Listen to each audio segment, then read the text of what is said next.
54장 목숨을 잃을 뻔한 조조. 방통이 뇌양현으로 떠나고 몇 달 후 유비는 신하를 보내 방통이 뇌양현을 어떻게 다스리는지 알아오도록 했어요. 며칠 후 신하가 돌아와 보고했어요. 방통은 뇌양현으로 간 후 하루 종일 술만 마시며 논다고 합니다. 석 달 동안 처리해야 할 문서가 창고에 가득 쌓여 있다고 합니다. 신하의 말에 유비는 발끈했어요. 네, 그럴 줄 알았다. 생긴 것처럼 하는 짓도 참으로 고약하구나. 유비는 그 자리에서 장비를 불러 명령했어요. 동생은 지금 당장 송건과 함께 뇌양현으로 가 처리해야 할 문서를 꼼꼼히 살펴보되 방통이 잘못한 일이 있으면 즉시 잡아오너라. 몇 달 동안 성 안에만 틀어박혀 갑갑했던 장비는 그 길로 송건을 데리고 뇌양현으로 갔어요. 장비가 뇌양현에 이르자 모든 관리와 백성들이 성 밖으로 나와 장비를 맞이했어요. 하지만 방통은 보이지 않았어요. 화가 난 장비가 퉁명스럽게 물었어요. 방통은 어디 있냐? 장비의 물음에 관리 하나가 장비의 눈치를 살피며 대답했어요. 방통은 이곳에 온 다음 날부터 일은 하지 않고 매일같이 술만 퍼 마십니다. 어제도 늦게까지 술을 마신지라 아마 자고 있을 것입니다. 관리의 대답에 장비는 주먹을 불끈쥐며 씩씩거렸어요. 이런 괘씸한 놈을 봤나. 내 이놈을 가만두지 않을 것이다. 장비가 당장이라도 방통을 잡아 죽일 듯 길길이 날뛰자 송건이 장비를 타일렀어요. 장군 참으시오. 방통은 지혜로운 선비이니 사납게 대해서는 안 됩니다. 일단 그의 이야기를 들어본 후 처리해도 늦지 않을 것입니다. 송건의 설득에 장비는 흥분을 가라앉히고 뇌양현 관하로 들어가 방통을 불러들이라 명령했어요. 잠시 후 옷고름도 제대로 묶지 않은 방통이 비틀거리며 걸어오는데 입에서는 술 냄새가 진동했어요. 이를 본 장비는 쿵쿵 바닥에 발을 내리찍으며 고래고래 소리쳤어요. 네 이놈, 백성들을 잘 보살피라. 네 놈을 이곳에 보냈거늘 어찌하여 일은 하지 않고 밤낮 술타령만 하느냐. 장비의 호통에 방통이 개슴츠레 눈을 뜨며 대꾸했어요. 내가 무슨 일을 하지 않는다는 것이오. 방통의 대답에 장비는 거친 숨을 몰아쉬며 더욱 씩씩거렸어요. 네 놈이 이곳에 온 다음 날부터 일은 하지 않고 술독에 빠져 살았다는데 이것이 거짓말이란 말이냐. 장비의 말에 방통이 입가에 미소를 지었어요. 코딱지만한 마을일을 보는데 무슨 시간이 필요하겠소. 이까짓 거 서너 시간이면 충분하니 장군은 이곳에 앉아 구경이나 하시오. 여봐라. 그동안 밀렸던 마을 일들을 모두 가져오너라. 관리들은 그동안 쌓아둔 문서를 방통에게 전했고 억울함에 방통을 찾아온 백성들은 관아의 마당에 줄줄이 늘어섰어요. 잠시 후 놀라운 일이 벌어졌어요. 방통은 바른 자세로 고쳐 앉더니 눈으로는 산더미처럼 쌓아둔 문서를 읽었고 귀로는 백성들의 하소연을 들었으며 입으로는 잘못한 백성들의 말을 바로잡았고 손으로는 판결문을 썼어요. 방통의 눈, 귀, 입, 손이 한눈에 보이지 않을 정도로 움직이며 일을 처리하니 그 속도가 어찌나 빠르고 또 판결은 어찌나 정확한지 백성들 중 어느 누구 하나 불만을 나타내는 이가 없었어요. 백성들은 현명하고 공정한 방통의 판결에 모두 감탄하며 머리를 조아려 감사의 인사를 전했어요. 그렇게 3시간 후 그동안 밀린 일을 다 해치운 방통이 붓을 내려놓으며 장비에게 물었어요. 천하의 조조와 송건도 다 내 손아귀에 있거늘 이까지 작은 마을의 일이 어찌 내 관심 안에 있겠소. 장비는 그제야 방통을 향해 고개를 숙이며 사과했어요. 이렇게 훌륭한 분을 몰라 뵙고 예의 없이 굴어 죄송합니다. 그렇게 장비와 송건 그리고 방통은 형주로 돌아갔어요. 장비의 보고를 받은 유비는 자신의 잘못을 뉘우쳤어요. 제 눈이 어두워 선생을 몰라 배웠습니다. 얼굴이 새빨개진 유비는 부끄러움에 얼굴을 들 수 없었어요. 며칠 후 긴 여행을 마친 공명이 형주로 돌아왔어요. 방통이 형주에 있는 모습을 본 공명이 유비에게 방통에 대해 물었어요. 유비는 가슴을 쓸어내리며 대답했어요. 방통 선생이 일은 하지 않고 술에 빠져 산다길래 장비를 보내 혼을 내주려고 했었소. 공명이 웃으며 대꾸했어요. 원래 큰일을 할 사람에게 작은 일을 맡기면 그 사람 주변에 술독이 남아나지 않는다고 했습니다. 전하를 주어도 모자랄 지혜로운 방통에게 조그마한 마을을 맡겼으니 술로 답답한 마음을 달랬었나 봅니다. 유비는 방통에게 진심을 다해 사과한 후 부군사라는 벼슬을 주었어요.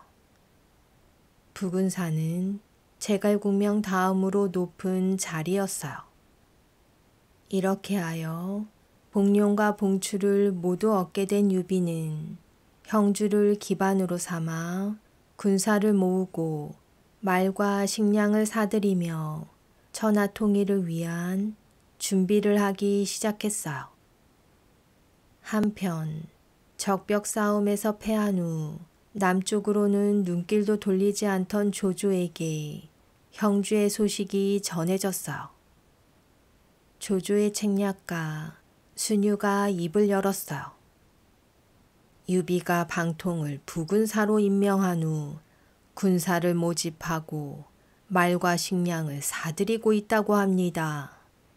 유비는 강동의 송건과 동맹을 맺고 있으니 그 둘이 손을 잡고 허창으로 쳐들어올 것 같습니다. 조조는 얼굴을 일그러뜨렸어요. 유비 이놈이 드디어 호랑이 발톱을 드러냈구나. 이 나라의 한가운데인 형주 땅을 차지한 것도 모자라 천하에 제일 가는 인재를 둘이나 얻었으니 참으로 큰일이구나. 조조가 걱정스러운 얼굴로 한탄하자 순유가 말했어요. 놈들이 쳐들어오기 전 우리가 먼저 공격해야 하지 않을까요?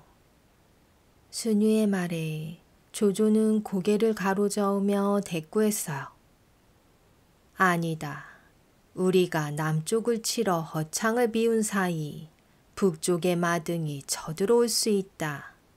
마등은 지난날 동승과 짜고 나를 죽이려 한 놈인데 그때 동승과 작당한 놈들을 모두 처치했지만 유비와 마등은 빠져나가지 않았느냐.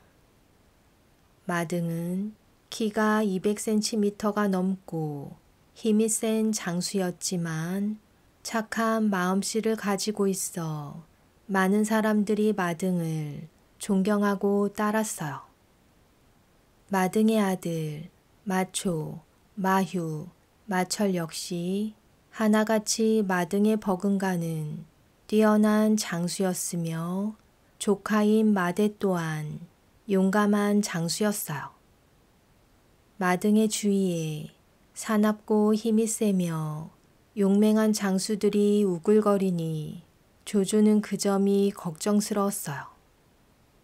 마등이 다스리는 백성들 또한 성질이 사납고 용감하여 만만히 볼 수 없었어요. 순유는 조조의 말에 고개를 끄덕이며 대꾸했어요. 저에게 한 가지 계책이 있습니다. 마등에게 편지를 보내 허창으로와 높은 벼슬을 받고 송건을 공격하라 하십시오.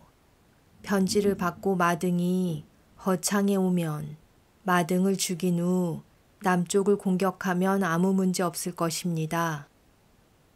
순유의 말에 조조는 무릎을 탁 치고 기뻐하며 그 즉시 사람을 시켜 마등에게 편지를 보냈어요. 며칠 후 조조의 편지를 받은 마등은 장수들을 불러 모아 상의했어요.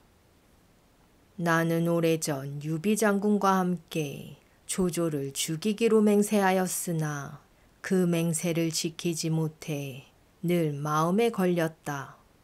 불행하게도 동승은 조조에게 목숨을 잃었고 유비 또한 조조와 싸울 때마다 패하였지만 나는 그들에게 아무런 도움이 되지 못했다. 그러던 차 유비 장군이 형주를 차지했다고 하니 유비와 손을 잡고 조조를 죽이고 싶었는데 조조가 나에게 이런 편지를 보냈다. 이 일을 어찌하면 좋겠느냐.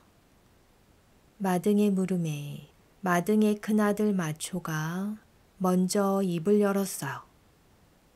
이 편지는 조조가 황제 폐하의 이름을 빌려 쓴 가짜 편지지만 그렇다고 해서 허창으로 가지 않으면 황제 폐하의 명령을 어겼다는 핑계로 우리를 공격할 것입니다.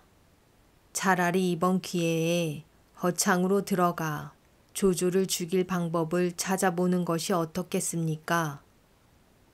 마초의 말에 마등의 조카 마대가 말했어요. 조조는 속마음을 숨기는 늙은 여우 같은 자입니다. 이 편지는 우리를 허창으로 불러들여 죽이려는 조조의 속임수가 분명합니다. 조조의 말을 믿고 허창으로 가시면 안 됩니다. 마대의 말에 마등의 큰아들 마초가 대꾸했어요. 우리가 군사를 몰고 허창으로 간다면 역적 조조쯤은 간단히 해치울 수 있습니다.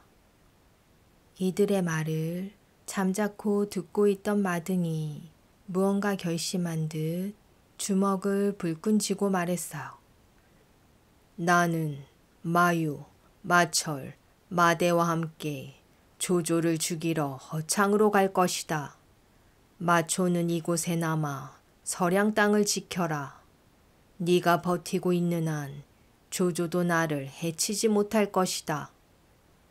마등의 결심에 큰아들 마초가 고개를 끄덕였어요.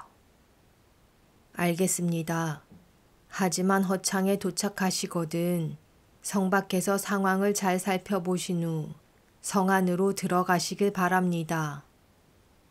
그렇게 마등은 자신의 아들 마유, 마철, 그리고 조카 마대와 함께 군사 5,000명을 이끌고 허창으로 향했어요. 마등은 둘째 아들 마유와 셋째 아들 마철을 앞장서게 한 후 조카 마대는 뒤를 지키게 했어요. 그렇게 허창에 도착한 마등 일행은 허창성에서 10여 킬로미터쯤 떨어진 곳에 진영을 쳤어요. 마등이 도착했다는 보고를 받은 조조는 자신의 신하 황규를 불러 말했어요. 황규는 성 밖으로 가 서량 군사를 맞이하고 마등에게는 내일 황제 폐하를 뵈러 성 안으로 들어오라고 전해라.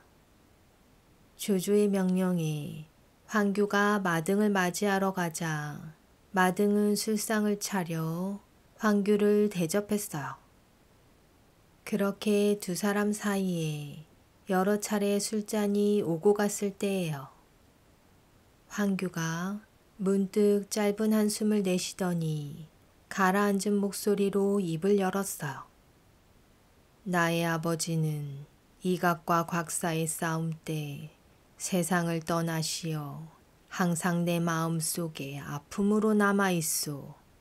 그런 내가 역적의 앞잡이 노릇을 하고 있으니 참으로 부끄럽소. 뜻밖의 말에 마등은 의아한 표정을 지으며 황규를 떠보았어요. 역적이라니 누가 역적이란 말이오? 마등의 물음에 황규는 한치의 망설임도 없이 대답했어요. 역적이라면 조조 말고 또 누가 있겠소?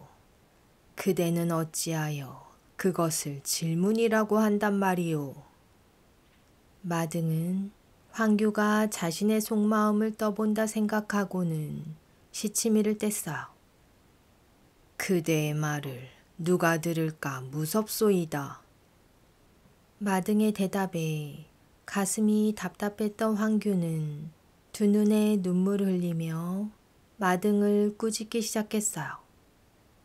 나는 그대를 믿고 말했는데 내가 사람을 잘못 본 모양이오. 그대는 지난날 황제께서 비단 옷과 옥으로 만든 허리띠에 피로 쓴 편지를 감추어 조조를 죽여달라고 했던 일을 벌써 잊었단 말이오. 황규가 눈물을 흘리며 통곡하자 마등은 그제서야 자신의 속마음을 털어놓았어요. 미안하오. 혹시 그대가 나의 마음을 떠보려 하는가 싶어 그리 말했던 것이오. 내가 어찌 역적 조조를 잊을 리 있겠소. 내가 이렇게 허창해 온 것도 조조를 죽일 기회를 엿보기 위함이오. 마등의 말에 황규는 마등의 두 손을 꼭 부여잡았어요. 역시 내 생각이 들리지 않았소. 조조가 그대를 이곳으로 부른 것은 분명 다른 꿍꿍이가 있어서요. 그러니 내일 성 안으로 들어오지 말고 성 밖에서 군사를 거느리고 기다리시오. 조조가 그대의 군사를 보러 성 밖으로 나올 것이니 그때 달려들어 죽여버리면 될 것이오. 마등은 그제야 웃음을 보였어요. 좋은 생각이오. 이제 하루만 기다리면 그동안 쌓인 한을 풀 수 있겠구려. 마등과 헤어진 황규는 기쁜 마음으로 집으로 돌아왔어요. 내일이면 역적 조조의 세상도 끝이로구나. 아, 얼마나 이날만을 기다렸는가. 황규는 자신도 모르게 터져 나오려는 웃음을 참지 못했어요. 이런 황규의 모습을 가만히 지켜보는 이가 있으니 황규의 첩 춘향이었어요. 춘향은 평소 황규와 사이가 안 좋은 묘택을 찾아가 황규에 대한 이야기를 했어요. 조금 전에 황규가 집에 왔는데 좀 이상해요. 뭐가 그리 좋은지 방에 혼자 앉아 실실 웃지 뭐예요. 춘향의 말을 잠자코 듣고 있던 묘택은 무언가 골똘히 생각하더니 춘향에게 말했어요. 이따 집에 가거든 황규에게 내가 시키는 대로 물어보게. 사람들 모두 유비 장군은 어질고 덕이 높다고 하고 조조는 간사하다고 손가락질 하는데 왜 그런가요? 라고 물으면 황규가 무어라 대답할 테니 그 대답을 잘 듣고 나에게 와 말해주게. 그날 저녁 춘향은 황규에게 가 묘택이 말한 대로 황규에게 물었어요. 사람들이 모두 유비 장군은 어질고 덕이 높다 하고 조조는 간사하다고 손가락질 하는데 왜 그런가요? 춘향의 물음에 황규는 아무런 의심 없이 대답했어요. 하찮은 백성들도 옳고 그름을 분명히 아는데 황제 폐하의 신하인 내가 어찌 모르는 척 하겠느냐. 나는 반드시 조조를 죽이고 말 것이다. 춘향은 두 눈을 반짝이며 다시 물었어요. 무슨 수로 조조를 죽인단 말입니까? 황규는 망설임 없이 대답했어요. 아까 낮에 마등을 만나 내일 조조가 성 밖에서 군사들을 살피러 올 때 조조를 죽이기로 일을 꾸몄다. 엄청난 사실을 알게 된 춘향은 황규가 잠든 사이 살며시 묘택에게가 황규가 한 말을 모두 일러 바쳤어요. 황규와 사이가 좋지 않았던 묘택은 곧바로 조조를 찾아가 모든 사실을 낱낱이 털어놓았어요. 조조는 바드득 바드득 이를 갈며 길길이 날뛰었어요. 괘씸한 놈 같으니 감히 나를 죽이려 들어. 나를 배반한 놈은 어떻게 되는지 똑똑히 보여줄 것이다. 여봐라, 마등이 모르게 황규와 그의 가족을 모두 끌고 오너라. 그날 밤 황규는 물론이고 황규의 가족들 모두를 잡아들인 조조는 그의 부하장수 허저, 하우연, 서왕을 불러 내일 어찌해야 할지 알려주었어요. 다음 날 마등은 군사를 거느리고 허창성 가까이 다가갔어요. 그러자 맞은편에서 붉은 조조의 깃발을 앞세운 한 무리의 군사들이 달려왔어요. 조조가 직접 군사를 살피러 오는구나. 마등은 조조를 향해 천천히 다가갔어요. 그때였어요. 마등을 향해 달려오던 한 무리의 조조의 군사들이 양쪽으로 갈라지더니 그와 동시에 마등을 향해 빗발치듯 화살이 날아왔어요. 소스라치게 놀란 마등이 급히 말머리를 돌렸으나 때는 이미 늦었어요. 마등의 주위는 이미 조조의 군사들로 둘러싸여 있었어요. 마등은 자신의 계획이 탄로 났음을 눈치채고는 조조의 군사들에 맞서 싸웠어요. 하지만 미리 덫을 놓고 기다리던 조조의 군사들을 당해낼 수는 없었어요. 마등의 셋째 아들 마철은 조조군의 화살에 맞아 죽고 서량의 군사들 또한 뿔뿔이 흩어져 도망치니 마등은 둘째 아들 마유와 함께 조조군에게 사로잡히고 말았어요. 마등과 마유가 조조 앞으로 끌려갔어요. 양손이 묶인 채 무릎을 꿇고 앉은 황규와 마등 그리고 마유 앞에 조조가 나타났어요. 조조가 소리쳤어요. 너희들이 끌려온 이유는 너희들이 잘할 것이다. 양손이 묶인 황규는 발버둥치며 소리쳤어요. 도대체 내가 무슨 잘못을 했다는 말이냐. 황규가 시침이 떼자 조조는 묘택과 춘향을 불러들였어요. 춘향을 본 황규의 얼굴이 순식간에 일그러졌어요. 그제서야 모든 상황을 눈치챈 마등은 황규를 탓했어요. 어리석은 이놈 때문에 큰일을 망쳤구나.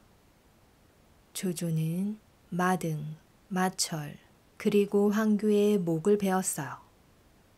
이 모습을 지켜보던 묘택과 춘향은 실실 웃으며 조조에게 알랑거리기 시작했어요. 저희는 큰 공을 세웠지만 상을 바라지는 않습니다. 묘택의 말에 조조는 껄껄 웃으며 대답했어요. 너같이 의리 없는 놈은 살려둘 수 없다. 그렇게 조조의 명령에 따라 묘택과 춘향 또한 목이 달아났고 황규의 가족들 또한 모두 끌려나가 죽음을 맞이했어요.